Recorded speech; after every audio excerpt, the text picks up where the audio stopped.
Joe lived way out in the country. His furthest neighbor was his closest friend. They had lived a lifetime together. Their wives had passed. Their children had grown, had families of their own, and were gone. So Joe and Walt only had their farms and each other. They were the best of friends. But on this one occasion, Joe and Walt got into a serious argument. You see, Walt found a calf. Why, that calf was on his land, and he claimed it as his own.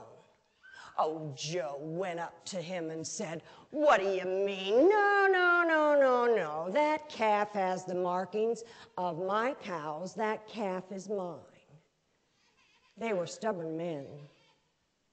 And they started to talk about the fact that, no, it's my cow, no, it's my cow. And before long, there were words said. They left without hitting one another, although they clenched their fists. They turned around from each other and stomped off the land, went to their houses and opened the doors and slammed them shut. And a word wasn't spoken again. It was 2 weeks they hadn't spoken to each other. They began to get very, very upset. And Joe was concerned too because he had lost his best friend. One Saturday morning, Joe was sitting at his breakfast table having a cup of coffee and some biscuits and strawberry jam when all of a sudden he heard a knock on the door. He wasn't expecting anybody, but he got up and walked through the kitchen and on through the living room and opened up the front door. And there stood, why, a tall, thin gentleman, a young man with brown curly hair and hazel eyes that seemed to sparkle. And Joe noticed that at his feet was a wooden toolbox. The young man looked at him and said, "Good morning, I'm a traveling carpenter, and I would like to know if there is something that I could do to help you with. Maybe a job or two that you might need done." Well, Joe was certainly looking at this young man, and he wanted to invite him in because, you see, he did like to find out about the people that he might be working with. And so he smiled and he said, "Well, come on in and let's have some breakfast and chat a while." Because, you see, he noticed that there was a kind sparkle in that young man's eyes. So they walked on through the living room back into the kitchen when all of a sudden they sat down at the kitchen table and they were both enjoying some breakfast.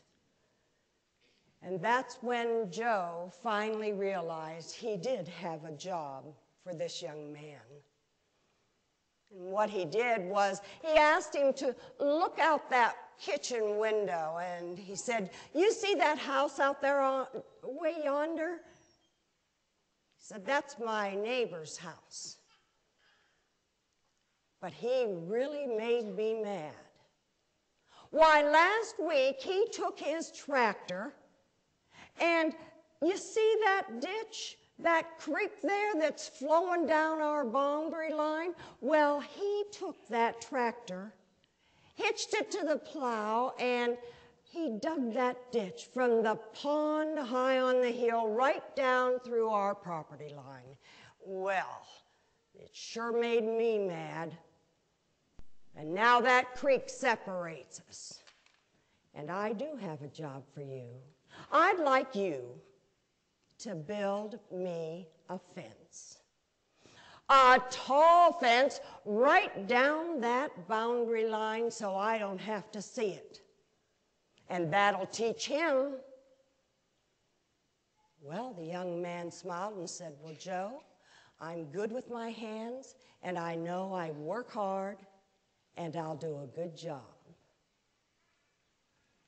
Well, Joe took him outside, and he said, I want you to see, in my barn, I've got all of the boards, all of the posts, all the nails that you'll need to build that fence. Oh, but I do need to tell you that I have to go into town to get some supplies, so I hope you'll work hard and get that built. The young man said, don't worry about a thing. I will do that without a problem.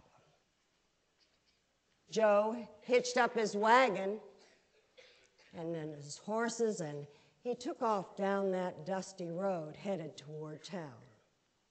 The young man did exactly what he said. He carried the wood from the barn to the creek side, back and forth, until he got all of his supplies there that he needed. And he began to work hard and fast, sawing and nailing and hammering. And he worked all day. He didn't even take time for lunch. When all of a sudden, he realized his job was finished.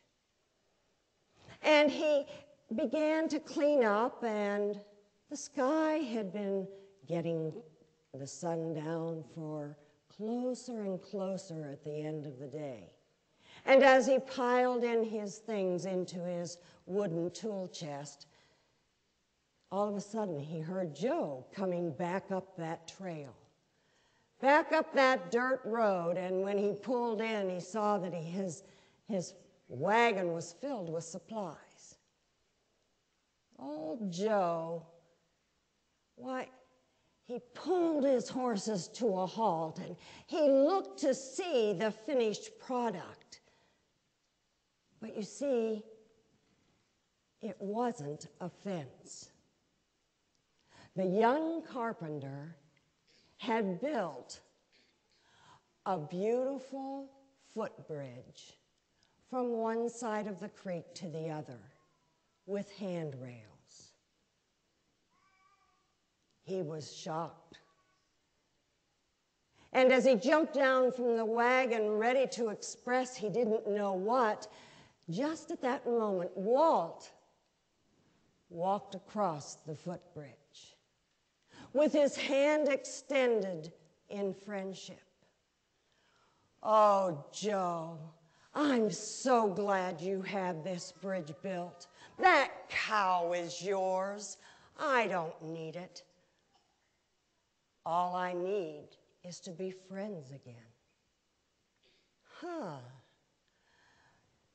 Joe walked over to Walt and patted him on the back, and he said, the cow's yours. I don't need it either.